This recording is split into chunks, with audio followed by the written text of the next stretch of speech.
Buenos días a todos, buenos días Alberto Iturralde, ¿qué tal estás? Feliz, estoy muy contento.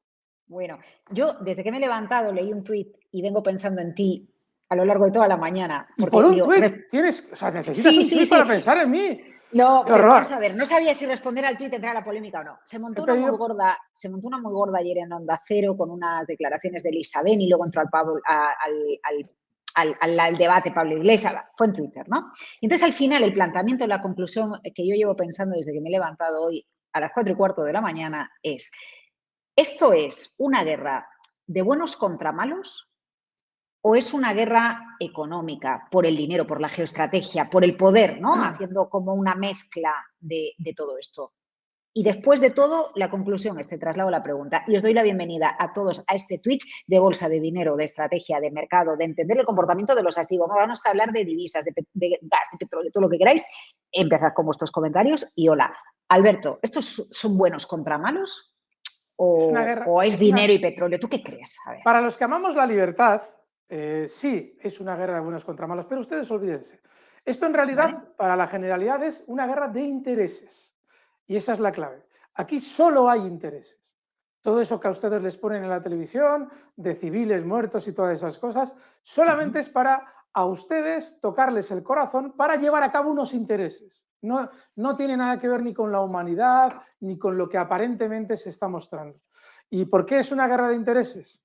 Porque la zona, Ucrania, siempre ha sido un objetivo tremendo para la OTAN. Es decir, Rusia siempre ha tenido el recelo de que en Ucrania hubiera tropa OTAN, precisamente porque Rusia tiene tres invasiones, tres invasiones, digo, porque en la Primera Guerra Mundial sucedió algo parecido también, no solamente está Hitler y Napoleón. Entonces, tres invasiones por esa zona, por eso no quiere ver a la OTAN ahí. Sin embargo, a la OTAN, que tiene en Estados Unidos un complejo militar estadounidense tremendamente, el complejo industrial militar tremendamente poderoso, está interesadísimo en que haya un revoltijo en toda esa zona que le permita vender armas a nivel global. ¿Y por qué global? Porque ya Alemania ha dicho que va a gastarse 100.000 millones de euros en armas que va a comprar a Estados Unidos. Luego, fijaos hasta qué punto hay intereses expuestos en la zona. Hoy, o ayer a la noche, nos enterábamos de que en Wall Street se tiraban de los pelos porque Rusia, que había cerrado su bolsa durante un mes, una vez que la volví a abrir ayer, subía un 10%. ¿Y por qué se tiraban de los pelos? Porque si no hubiera cerrado su bolsa, Wall Street habría podido comprar la mitad de las compañías importantes rusas a precio de saldo. Fijaos hasta qué punto son intereses. Y estamos hablando de que Estados Unidos es el que en teoría le está diciendo a todo el mundo que hay que sancionar a Rusia, cuando es su corazón financiero el que está intentando hacer más dinero que nadie con esta crisis. Bueno, pues en realidad, bajo mi criterio, esto es solo una guerra de intereses. Pero citas las armas. Todos sabemos, además, que esa es la segunda etapa que vendrá, ¿no? La reconstrucción traerá dinero. Sabemos que fabricar armas acaba generando dinero e industria. No penséis solo en armas. Bueno, yo creo que lo sabéis los que estáis al otro lado.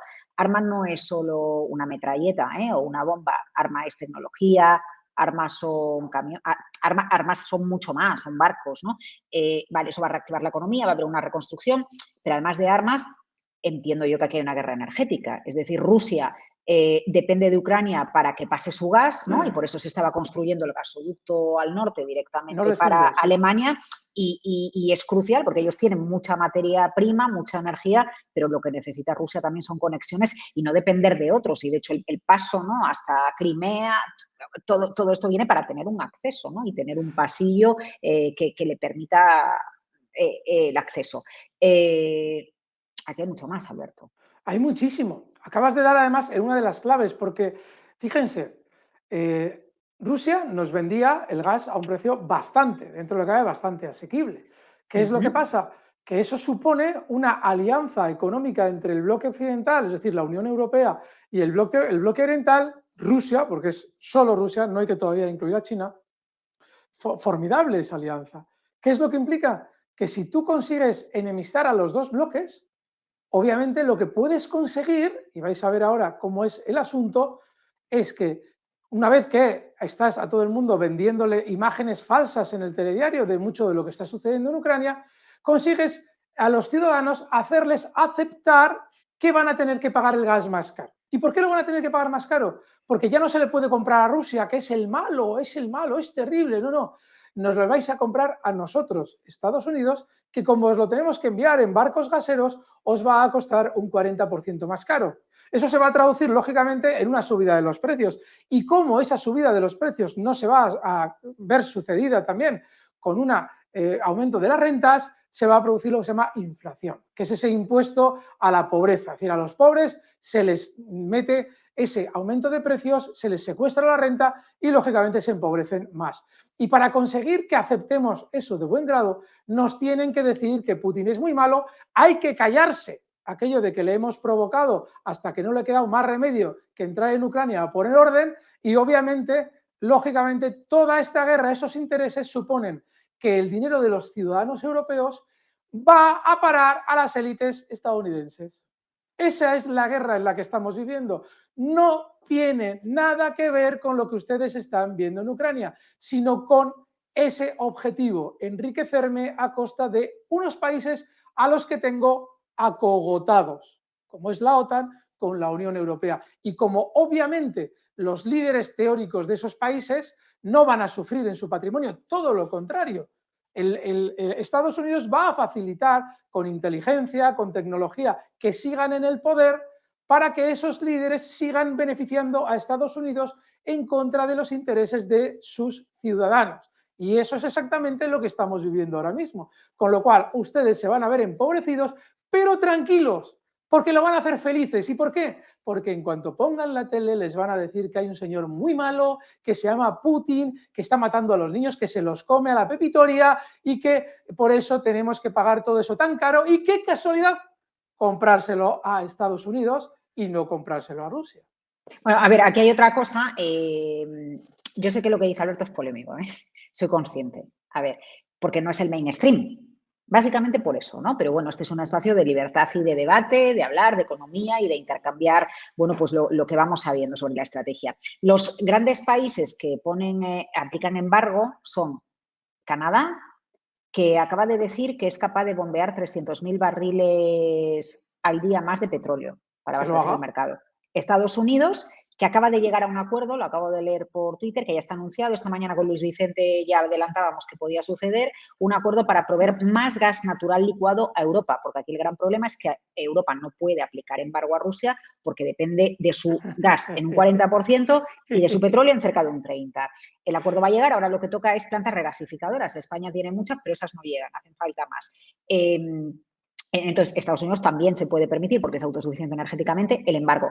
Australia también y Reino Unido también. ¿Quién no puede? Europa, porque depende de Rusia. Yo creo que a este punto ya hemos llegado todos y entendemos dónde estamos. Y por eso yo, Alberto, te planteaba, estamos ante un conflicto energético. ¿Cuántos conflictos en Oriente Medio hemos visto derivados de las necesidades energéticas de unos y de otros? O el interés que tiene Estados Unidos o las relaciones con los árabes, cómo han ido fluctuando a lo largo de la historia en función de que Estados Unidos fuera mayor productor o menor productor de petróleo. Hasta ahí un poco estamos todos de acuerdo, pensemos lo que pensemos del tema Rusia-Ucrania, ¿no? Yo Sí, creo que sí. pero ojo, y hay un dato más. Si alguien se plantea que esto está perjudicando a alguien y dice, no, bien, vale, nos vamos nosotros a pegar un tiro en el pie, pero también Rusia va a sufrir mucho. Tengan en cuenta una cosa, todo el gas que no se está vendiendo a Europa o no se va a vender a Europa, porque actualmente sigue pasando con normalidad, ya está acordado con India y con China. Y está acordado a un 20% de descuento. O sea, fíjense ustedes. Sí, pero total, por un lado, la Pepa ha dicho en las últimas horas, bueno, ha dicho, se filtra que si embargáis a Rusia, el perjudicado es el ciudadano. Cuidado. Y otra, Claro, quien ya está empezando, cuidado, que quede claro, por eso Europa no lo puede hacer. Y segundo, quien ya está comprando con descuento, China e India. Claro, Sí, eso sí. Es que quien se crea que esto está hecho solamente para dañar a Rusia es que está súper equivocado. Está hecho para dividir Europa o la Unión Europea de Rusia, porque si se hubieran mantenido esas alianzas de gas, en el tiempo habrían derivado en una unión de tal calibre que habría conllevado también una alianza militar con Rusia. No lo duden. Esto en 20 años se habría materializado. ¿Y eso qué implica? El fin absoluto de la hegemonía dólar en el mundo. Con lo cual, obviamente, lo que tienes que conseguir es dividirlos Y claro, hay mucho más en todo esto, porque lo que la gente no sabe es que todas esas materias primas, porque claro, ahora el que antes ha pensado que estábamos dañando a Rusia dirá, ah, bueno, vale, bien, vale, pues vale, bien, sí, lo del gas, de acuerdo, bien, pero las materias primas, entonces también pierde Rusia. No, porque esas materias primas se enrutan hacia el mundo por mediación de China. China tiene una capacidad de distribución exagerada, mucho mayor que la de Estados Unidos, como capacidad de distribución en el mundo. Durante los últimos 20 años hemos visto de qué son capaces los chinos a la hora de transportar mercancías por todo el planeta. ¿Y alguien duda de que en esas mercancías no van a ir incluidas las materias primas que ha comprado primero a Rusia a precio de saldo para revender por el mundo? Es decir, que Rusia no, solamente ha cambiado de intermediario. En vez de enviarle las materias a los intermediarios europeos que luego se las venden a ustedes, lo que va a hacer es coger como intermediario a China para volver a vendérselas a ustedes. Ese va a ser el gran problema para Rusia, es decir, ninguno. El problema lo tienen ustedes, que van a ver encarecidos los precios. Perdona. Por cierto, hablando de precios, porque se habla de precios aquí, pero hoy estaba leyendo el tema de los rusos, ¿no? El ciudadano ruso de a pie, que ni le va ni le viene, ¿no? Y le viene de rebote lo que le venga. Estaba copiando azúcar, Alberto. En la última semana, los rusos. ¿No? El acopio que nosotros hacemos aquí de leche, de aceite, entre huelgas o papel higiénico. Que menos mal que no vamos por el papel higiénico. Pues allí les está dando por el azúcar, que qué pena, ¿eh? Porque además también es síntoma, cuando vemos alguna peli de las guerras, ¿no? Poder tener azúcar y bueno, pues al final las consecuencias que vive la gente que bueno, pues intenta llevar su vida normal, es horroroso. Es que es terrible, Dime. porque estamos hablando de las poblaciones civiles en los territorios y no nos damos cuenta de que es la población civil la que va a sufrir lo que hemos generado en Ucrania, pero no solamente la ucraniana, que ya lo estamos viendo. Nosotros, nuestros sí, hijos. nosotros y los rusos, todos. ¿Y quién se va a beneficiar? Una élite que está interesada en que esto suceda y que lleva generando los últimos 70 años, fíjense, yo hablaba estos días de, cuando se habla de la hegemonía dólar, se olvida por qué entran a por Saddam Hussein. Saddam Hussein era un señor que era de los nuestros, era el que defendía los intereses de Occidente en la zona, pero en un momento determinado, tras su invasión de Kuwait, tras una serie de circunstancias en la zona, se le ponen una serie de sanciones que también tienen que ver con el regular el petróleo en el mundo, porque Irak es un país forrado de petróleo, y Saddam Hussein dice, pues muy bien, ya que no me dejáis exportar más que este petróleo, el poco petróleo que puedo exportar lo voy a exportar en euros. Y eso lo hace en octubre de 2000. Bueno, pues cuando caen las Torres Gemelas, que en teoría el que las tira está en Afganistán, lo primero que dice la Casa Blanca es que hay que ir a por Irak. Claro que van a entrar en Afganistán, pero hay que ir a por Irak. Y nadie entiende por qué hay que ir a por Irak con los atentados del 11S. Pues porque Irak era el que estaba vendiendo el petróleo en euros. ¿Y cuál es el problema de vender el petróleo en euros? Si todos los países árabes se contagiaran de esa actividad de vender petróleo en euros, se encontraría Estados Unidos con que le pedirían, atentos, le pedirían que esos dólares, esos, entre comillas, petrodólares, se los cambiaran por euros y la moneda estadounidense sería literalmente al garete. Y Estados Unidos gasta un 53% de su presupuesto en defensa para sostener la hegemonía del dólar. Por eso de repente hay que ir a por Saddam Hussein, hay que matar a 500.000 civiles en Irak para colgar a Saddam Hussein. Entonces, ¿cuál es el problema? Que dices, bueno, fíjate qué guerra más lógica la de Irak, es que la que es ilógica es la de Ucrania, qué malos son los rusos. Y dices, ya, pero es que no solamente pasa eso. Saddam Hussein en el año, Muammar el-Gaddafi, el presidente libio, en el año 2005 reúne a la Liga Árabe y les dice, vamos a ver, tenemos un problema, estamos llenos de dólares de lo que nos lleva pagando Estados Unidos por nuestro petróleo durante los últimos 50 años. ¿Cuál es el problema que tenemos? Y es que esa moneda se va devaluando cada vez que la Reserva Federal realiza una nueva emisión de moneda. Nos estamos empobreciendo, necesitamos algo que no haga perder el valor de nuestra reserva de dólares. ¿Y qué es lo que lo hace perder? No hace perder valor, que nos paguen en una materia que se revalorice, es decir, el oro. Y dice, bueno, lo que vamos a hacer es crear una nueva moneda que aceptaremos todos los países árabes, atentos, todos los países árabes, que llamaremos el dinar de oro y que será lo que exigiremos que nos paguen por nuestro petróleo. ¿Les suena lo que ha pasado con Rusia? ¿Que me paguen en rublos? Pues eso es lo que quiso hacer Muammar el-Gaddafi. ¿Y qué es lo que ocurre? Que si todos los países árabes realizan esa acción, es decir, vamos a exigir el petróleo a cambio de dinar de oro, inmediatamente Estados Unidos, su moneda se desploma, no vale para nada. Entonces, a partir de ahí, ¿qué dice? No, Muammar Gaddafi, que hasta ahora había sido de los nuestros, no se engañen, la guerra de Libia en los años 80 no es más que un sustito, porque Gaddafi mantenía mucho el orden en esa zona para Occidente, de repente se convierte en el gran enemigo del mundo por el que hay que entrar. Y se entra por él y se le quita del medio. La revolución de colores. ¿Quieren ustedes ver qué ha pasado en Libia desde que quitan a Gaddafi? Vean el Cristo que hay montado en Libia desde entonces. Eso que llamaron la revolución de colores, que no es más que globalismo en vena y desastre y caos absoluto en vena en la zona. Bueno, pues ¿qué pasa? Que ahora Rusia dice, a mí me los vais a pagar en rublos. Y además lo impone.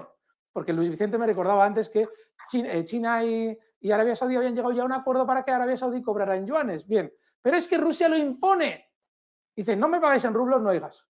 Y eso implica, por fin, el lento fin del dólar. O sea, es una maravilla de noticia. Y geopolíticamente lo que implica es que esto va a cambiar mucho y mucho, ojo, a ver cómo reacciona Estados Unidos, porque Estados Unidos ayer les llegó esto, pero así.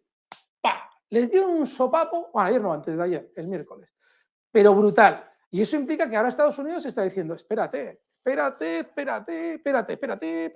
¿qué puede venir después? Es decir, después de que Rusia ha dicho esto, primero, hay que bloquear a poder ser el mercado de divisas, no van a poder. Rusia va a conseguir que compren rublos, porque eso es lo que están diciendo todos los analistas. No van a poder comprar rublos, Rusia puede comprar rublos, ya verán cómo sí, porque si no, no hay gas, o sea que ya verán cómo rublos se compran.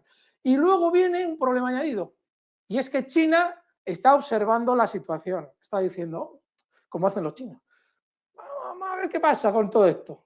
¿Sabes? Estoy un poquito chino andaluz, pero es que es así, están observando a ver qué pasa, porque Claro. China también tiene un Pero montón de porque son dólares. listos, los chinos son listos, inventaron el Claro, ketchup, no los americanos. A ver, claro. cuidado. Entonces, claro, dice, a ver qué pasa, a ver qué está pasando, a ver para dónde empieza a mover la baraja Estados Unidos, porque en función de cómo reaccione Estados Unidos a la medida rusa, yo voy a ver qué es lo que voy decidiendo. Porque China se ha Claro. quejado muchas veces también de que no quiere dólares a cambio de sus mercancías. Y también ha hablado de que quiere reforzar el yuan precisamente por eso.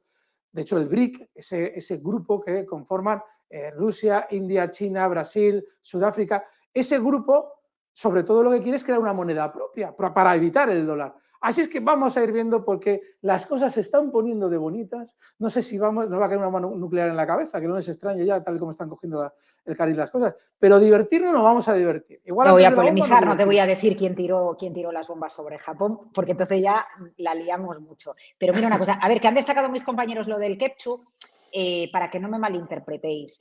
La salsa que da origen a mezclar el tomate con ketchup, eso viene de hace muchísimos años y fueron los chinos los primeros. Luego la adoptaron los americanos, igual que el tema de Halloween, que sí, que es una costumbre celta. Lo de celebrar la llegada de las diferentes estaciones es una cosa celta que luego los americanos, los estadounidenses ¿Cómo se te se nota el acoplan. origen? ¿Cómo se te nota el origen, Tengo que barrer para Laura? casa, ya que aquí no puedo hablar del celta, coño. Bueno, me parece muy interesante el tema de pagar el petróleo y el gas en rublos, porque al final Europa y Alemania sobre todo, Alemania está muy cogida con el tema del gas. De hecho, ya empiezan a decir, no, va a prepararlo todo para en 2024 o 2025 no depender del gas ruso. Yo creo que no es tan fácil. No. Hablaba esta semana con un experto, nos explicó un informe aquí en la radio y decía que en parte el culpable de toda esta situación que se ha provocado ha sido Alemania, porque con Fukushima cierran las nucleares, algo que está muy bien, ¿no? Es completamente lícito que como Sí, política energética tienes decidas razón. eso, pero dependes de que te chuten el gas ya preparado para consumir, sin plantas, por ejemplo, de regasificación, para no depender de Rusia. Y en parte decía, bueno, pues esta dependencia que tenemos ahora y no poder embargar a los rusos sería esa. Y Rusia lo sabe, que se encuentran en esta situación. Ahora, ¿los países van a pagar en rublos o no? Porque esta semana se comentaba, bueno, pero es que si yo tengo el contrato, los operadores internacionales, ¿no? Es que si tienes el contrato en dólar, lo tienes que pagar en dólar porque hay que cumplir el contrato. Ah, sí, mira, eso, mira, hay que Bueno, diferenciar lo pues no lo siguiente. sé yo no No, lo tengo tan claro, ¿eh? mira, es muy sencillo. Para que vean ustedes hasta qué punto no nos enteramos muy bien de cómo van las cosas. Hoy decían, ayer decían, claro, es que si aceptamos que tener que pagarles el gas en rublos, entonces luego Rusia nos va a exigir pagarnos la deuda en rublos. No, es diferente. una cosa es que yo, si no me pagas en rublos, no te doy el gas. Y otra cosa es que efectivamente haya pedido prestado un dinero y lo tenga que devolver mediante un acuerdo en tal o cual moneda. Es decir, no tiene nada que ver.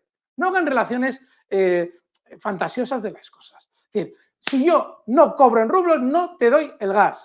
Punto pelota. Tú Y verás. lo del oro, porque que van a impedir que Rusia pueda hacer efectivas sus reservas de oro y que nadie se las compre. Yo pensaba, bueno, en última instancia, también el tema de las cripto, ¿no? Se atribuía a la última subida del Bitcoin que en las últimas horas, recupera los 44.000 y se decía, bueno, pues al final un poco es como una alternativa, ¿no? Ante el problema que estamos teniendo con las divisas. Pero el tema del oro, yo pensaba, joder, viene la hecatombe, se caen todos los sistemas mundiales informáticos, ¿no? Por ponernos en el peor de los casos, y lo único que preserva el valor sería el oro. El oro. Entonces, ¿cómo alguien no va a querer en un momento dado el oro de Rusia? Pero esta pregunta que te hago es muy ingenua por mi parte. No, es muy O sea, interesante, porque no no... solamente refleja una realidad económica que acabas de describir, que el oro no deja de ser la mejor manera de transportar dinero, fíjate, más dinero en menos espacio es el oro, es inevitable. Sí. Pesen ustedes el dinero y pesen ustedes el oro, y verán que es mejor el oro. Pero fíjense en una cosa, cuando ustedes oigan estas opiniones de TVO, porque son de TVO, lleguen a la siguiente conclusión. Normalmente la mayoría de las personas que opinan en los medios están oyendo en el telediario todo lo que la propaganda OTAN está desparramando, porque no tiene otro nombre. Y claro, se ideologizan mentalmente y llevan su ideología a las finanzas. Es decir, porque sí, porque vamos a impedir que Rusia venda el oro. Pero ¿cómo se puede ser tan estúpido? Si Rusia, cuando quiere vender algo y hay dificultades, baja el precio. ¿Lo han visto con el gas? Bien, pues lo está haciendo. Bien. Y China, por poner un ejemplo, es el país al que más le gusta tener oro. Y ustedes dirán, ¿pero qué es eso? ¿Qué opinión económica es esa? Fíjense, en la cultura china, el oro es probablemente una de las bases de la economía. Y les estoy hablando desde hace miles de años. Entonces, Rusia, si quiere vender todo su oro, lo vende mañana. Pero así de sencillo. ¿Quién le va a impedir a Rusia coger un carrito, obviamente escoltado, y llevado hasta a la frontera sur, atravesando Mongolia, o no? Es decir, directamente a China. Pero ¿cómo pueden ustedes, de verdad, no se crean las cosas que se opinan en función de una ideología? Como se han creído, se han tragado el sapo OTAN, y Rusia es muy mala y Putin es muy malo, pues obviamente el oro no lo van a poder vender. Pues es que tiene 100.000 sitios en los que vender. Wall Street se lo compra. Fíjense qué difícil le va a resultar a Rusia vender el oro. Se lo compra Wall Street. Mire, cuando empezó la entrada de Rusia en Ucrania, Rusia estuvo un poco lenta inicialmente. No esperaba que las sanciones se fueran a activar tan rápido. ¿Y qué es lo que sucedió? Que para realizar obviamente el pago de parte de su deuda necesitaba emitir más deuda y obviamente Wall Street fue la que lo compró mientras era Estados Unidos quien a todo el mundo le empujaba a sancionar a Rusia. Y eso significó un gran negocio para Wall Street porque esa deuda se tuvo que llevar al mercado muy barata y con un tipo de interés muy alto, lo cual fue un gran negocio para Wall Street y conllevó que el cierre de la bolsa rusa se prolongara al ver Rusia cuáles eran las verdaderas intenciones de Wall Street con la compra de su deuda. Es decir, que Rusia vende lo que le da la gana y cuando le da la gana. No se crean todo lo que ven en los telediarios. Ya, y luego los magnates tipo Abramovich los están viendo por Oriente Medio, porque hay alguien que dice, pues no, los echan de otros sitios, pues vénganse aquí a comprar sus mansiones o a comprar casas, ¿sabes? Si es que... Cuidado, este ha sido el prolegómeno. Y ahora nos vamos a algún activo y a los gráficos de Alberto, que por cierto estáis de coña por ahí diciendo que a cuántos rublos está el Kepchu. Ya vale, ahora esto me va a venir ya para no sé cuántas semanas. Alberto, sácanos algún gráfico por ahí. ¿A dónde vamos? Bueno, ¿dónde está lo interesante? Porque no sé si está en que nos des algún precio de una materia prima. Todo esto con la inflación a lo mejor o con la recesión económica que pueda venir, a lo mejor impide que los bancos centrales actúen y vuelven a caer los bancos. Entonces la gente está pendiente de bancos, pendientes de compañías energéticas, pendiente de divisas. ¿Tú de qué estás pendiente? ¿Dónde podemos ver algo? Vale, yo que en general, ahora mismo para el mercado, estoy pendiente de la bolsa en general, entre comillas. Es decir, hay cosas, antes hemos explicado en el minuto de oro un valor, no lo vamos a decir para que vayáis al vídeo de Capital Radio con Luis Vicente en el que lo hemos dicho, pero hay un montón de cosas que seguramente durante las próximas semanas van a tener cierto rebote. Lo importante es tener en cuenta un dato. Se ha puesto de moda la energía, ¿vale? Hay que tener ya mucho cuidado con el sector de la energía y os vamos a explicar por qué esto que vamos a citar ahora mismo nos sirve prácticamente de análisis genérico para todas las compañías relacionadas con el petróleo o con el gas. Fíjense ustedes cómo durante los próximos meses lo más normal es que los valores relacionados con el petróleo se vayan poco a poco dirigiendo a una zona que técnicamente y de forma histórica es de súper resistencia. Vean este gráfico de Repsol, voy a borrar esas dos líneas locas que aparecen ahí, y fíjense cómo toda esta zona, ven cómo hay 4 grandes techos formados en el nivel 1240, 1250. Bueno, pues lo normal es que ya toda la fiesta de la energía petróleo, concretamente el petróleo, lo lógico es que esté ya finalizando, ¿vale? Y durante los próximos meses oigamos hablar maravillas de que hay que comprar muchas empresas del petróleo, cuando probablemente esas empresas ya no tengan un gran recorrido alcista. Sí, amaneceremos muchos días con subidas que sí un 4 o un 5%, pero también nos amaneceremos muchos días con caídas de un 4 o 5%. Vamos, que el retorno neto probablemente ya es muy bajo en estas compañías. Hay una pequeña excepción que estábamos comentando Laura Blanco y yo antes de empezar. Dentro de este sector, si estáis absolutamente necesitados de comprar de estas compañías, ida por valores que todavía continúen con una tendencia muy limpia y seguramente con una tendencia que todavía quiera continuar más. Es el caso, por ejemplo, de Shell. Ahora está ya cotizando en el mercado de Londres y es un valor que todavía apuntaría durante las próximas semanas a dirigirse hasta zonas de 2.200 peniques, ¿vale? Está ahora mismo en 2.060. Esta sí tiene todavía un poquito más de recorrido casi inmediato, pero genéricamente es capaz del petróleo porque el petróleo, con esas grandes subidas que habíamos vivido justo en la entrada rusa, se ha disparado de tal manera que ya todo el mundo ve el negocio. Cuando todo el mundo ve el negocio, ya no es momento de ir nosotros a intentar hacer el negocio. Por eso el último comentario que ha entrado en el chat, parece que al petróleo y al oro les cuesta subir más. Yo entiendo que al petróleo y al oro le pasa lo que pasa a otros activos que cotizan en el mercado. Ya han incorporado en precio muchas expectativas que se han hablado. Claro. A ver, esto vamos a recordar siempre que cuando nos acercamos a los mercados tenemos que entender que ha leído de antemano el precio y que está ya descontando el precio al que vemos cotizando un activo. Eso no quiere decir que no pueda subir o que no pueda caer más, sino que por eso siempre se utiliza la expresión de que el mercado se adelanta a lo que viene, ¿no? Y es el primero en caer, primero te viene la caída de la bolsa y luego te viene la recesión económica. A la inversa. Eso es. También, eso que acabas de decir es muy importante. Primero la caída y luego la recesión. No al revés. ¿Por qué? Porque muchas veces pensamos de todo lo que se nos llega que se oye mucho de recesión y esto se va a desplomar. No, no. Si ya se ha desplomado. Otra cosa es cuánto se ha desplomado. Muy bien. Esa es la idea. Vale. Entonces, armamento. Ya que empezaste hablando de armamento, ¿algo en armamento / tecnología que pueda ser interesante? 2, valores silenciosos. De esos valores silenciosos de los que ahora no estamos hablando, porque, insisto, hemos sacado de la actualidad de la prensa determinados sectores y determinadas compañías. El otro día, no sé cómo está el gráfico de Nvidia, pero yo el otro día ya le leía a un analista por ahí que va a ser la primera compañía en llegar al trillón, al billón americano de fabricantes de microprocesadores. Son sectores de los que estamos hablando menos, porque ahora todo es energía y petróleo. Algo que escarbar en eso, y si queréis alguna consulta más, irme poniendo por aquí. A ver, Fluidra, vale, a ver si nos da tiempo a alguna cosa. Vale. Más. Alberto.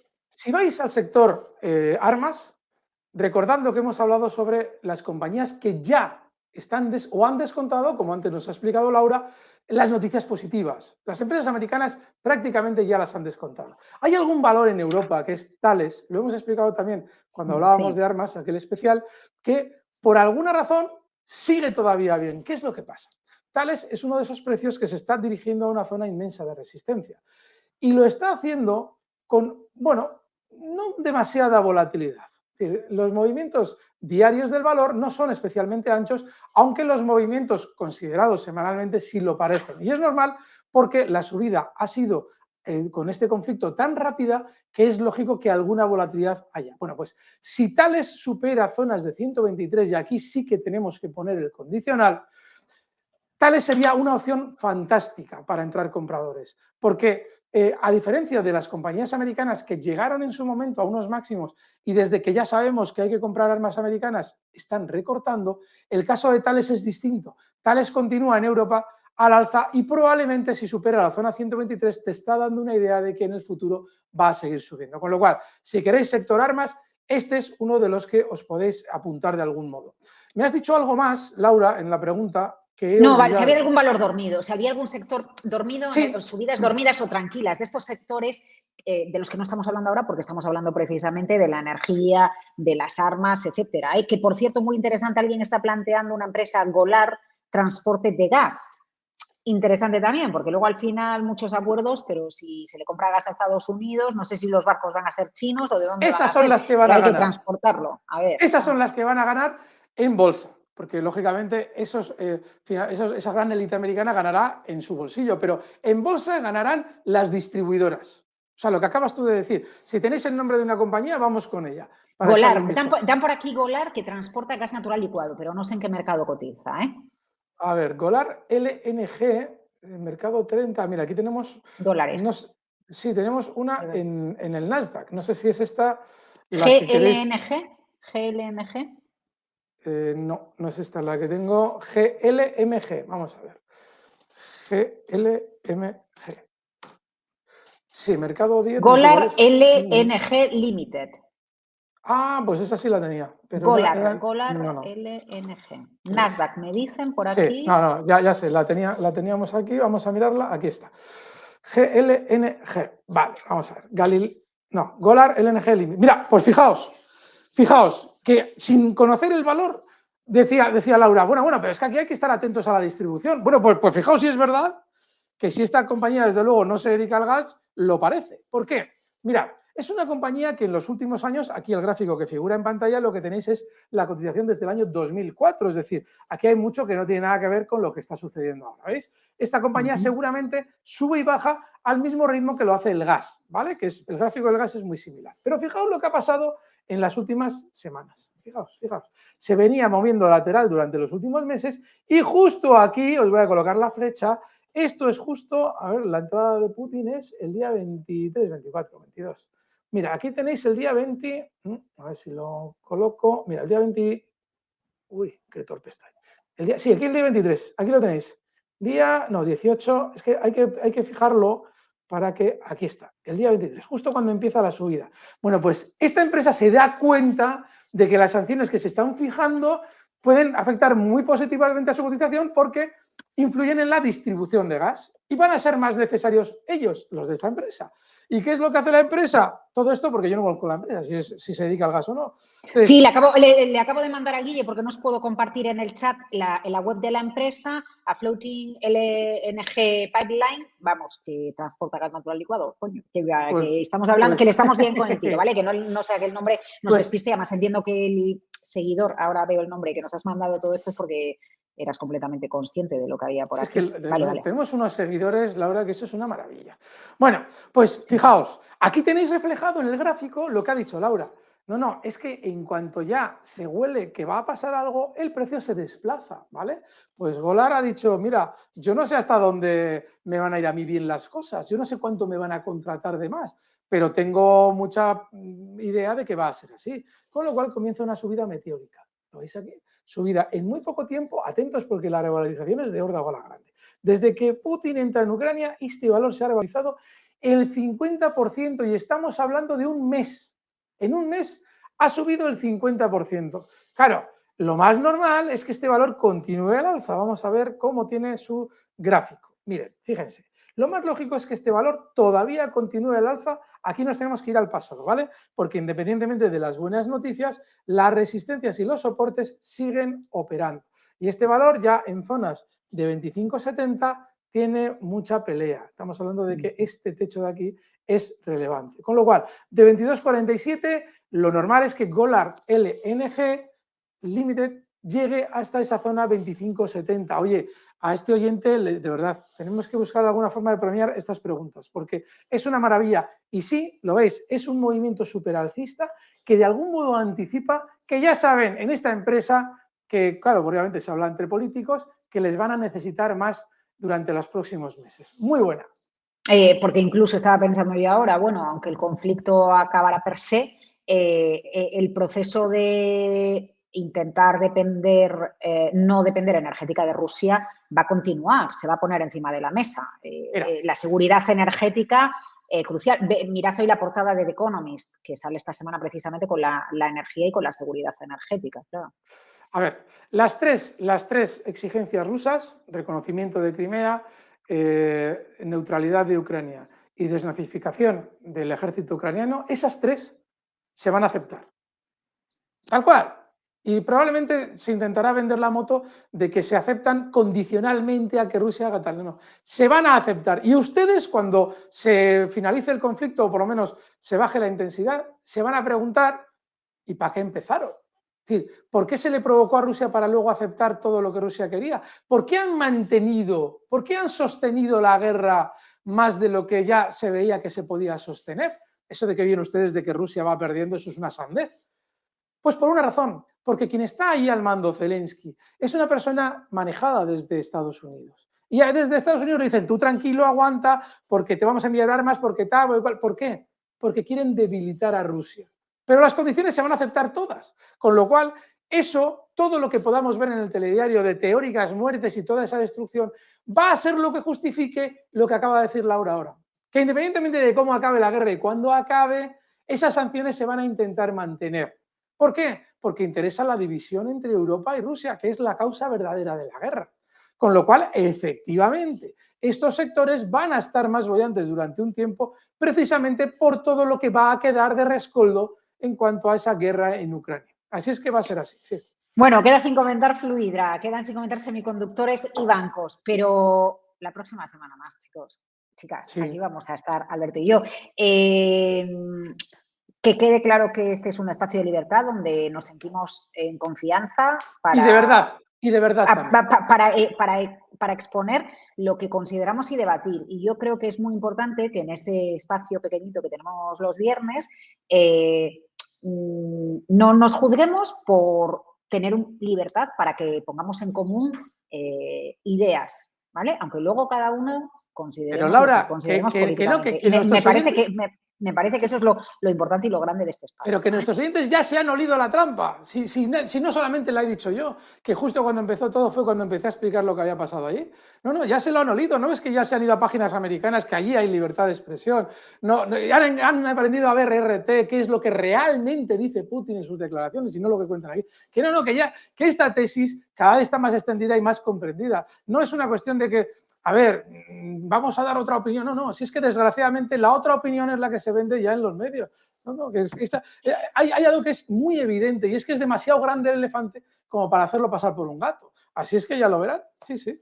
La próxima semana dice por ahí, no sé si estás en coña o no, que se legaliza el cannabis. Pues, no, lo digo porque antes sí que preguntaron por empresas vinculadas al cannabis y la verdad no sé si la próxima semana va a haber algo como para que estas compañías estén en el punto de mira. Pero la próxima semana vamos de bancos, vamos de Fluidra, vamos de cannabis, si queréis, que no pasa nada y que seguro que Alberto le echa un ojo sí, a algunos gráficos. Id buscándonos compañías del sector para que le podamos echar un vistacillo. Oye, Alberto, y a todos vosotros, que es un placer estar aquí este rato para intercambiar opiniones y para, pues intentar tener una mirada diferente sobre lo que está pasando, sobre el dinero, sobre la economía, sobre los mandamases y sobre los oligarcas. Que te cuides, Alberto, que muchísimas gracias, que es un placer estar contigo los viernes. Es a mío. mí ya me pasa eso, es el momentito de la semana. El mío también. Cuidaros. Fuerte abrazo.